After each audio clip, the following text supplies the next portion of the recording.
முன்னாள் மாநில பொருளாளர், தமிழ்நாடு அரசு ஊழியர்கள் சங்கம்.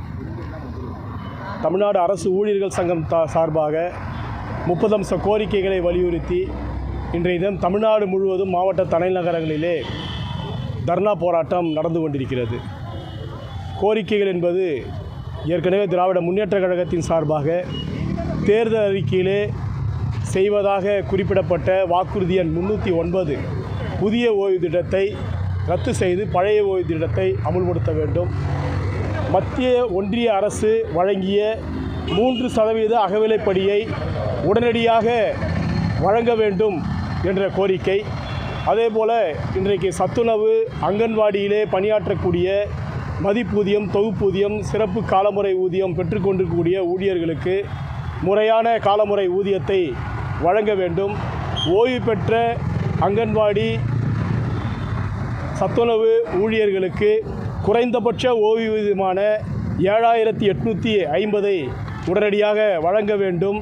அதேபோல் காலி பணியிடங்கள், திராவிட மாடல் என்று சொல்லக்கூடிய இந்த அரசு கிட்டத்தட்ட 5.5 லட்சம் காலி பணியிடங்கள் தமிழ்நாட்டிலே இருந்து கொண்டிருக்கிறது.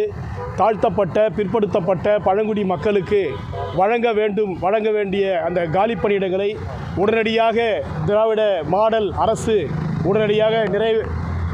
உடனடியாக காலிப்பணியை நிரப்ப வேண்டும் என்ற கோரிக்கைகளை முன்வைத்து இன்றைக்கு தமிழ்நாடு முழுவதும் இந்த போராட்டம் நடந்து கொண்டிருக்கிறது.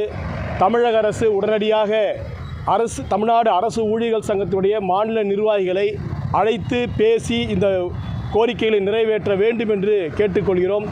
அடுத்த கட்டமாக வருகின்ற 20ஆம் தேதி அன்றைக்கு, நவம்பர் மாதம் 20ஆம் தேதிக்கு தமிழ்நாடு முழுவதும்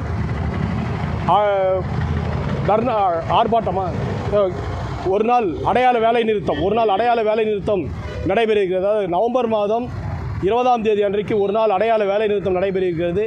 அதேபோல் ஊழியர் சந்திப்பு இயக்கம், மக்கள் சந்திப்பு இயக்கம் நடைபெற இருக்கிறது.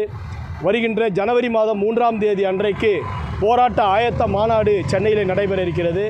அந்த போராட்டங்கள் வாயிலாக இந்த அரசாங்கம் இந்த கோரிக்கைகளை நிறைவேற்றவில்லை என்று சொன்னால் ஒரு காலவரையற்ற வேலைநிறுத்தத்தை, அனைவரையும் இணைத்து கொண்டு ஒரு காலவரையற்ற வேலைநிறுத்தத்தை தேர்தலுக்கு முன்பாக நடத்துவோம் என்ற எச்சரிக்கையை இன்றைக்கு இந்த திராவிட மாடல் அரசுக்கும் திமுக அரசுக்கும் நாங்கள் தமிழ்நாடு அரசு ஊழியர்கள் சங்கம் சார்பாக விடுக்கின்றோம்.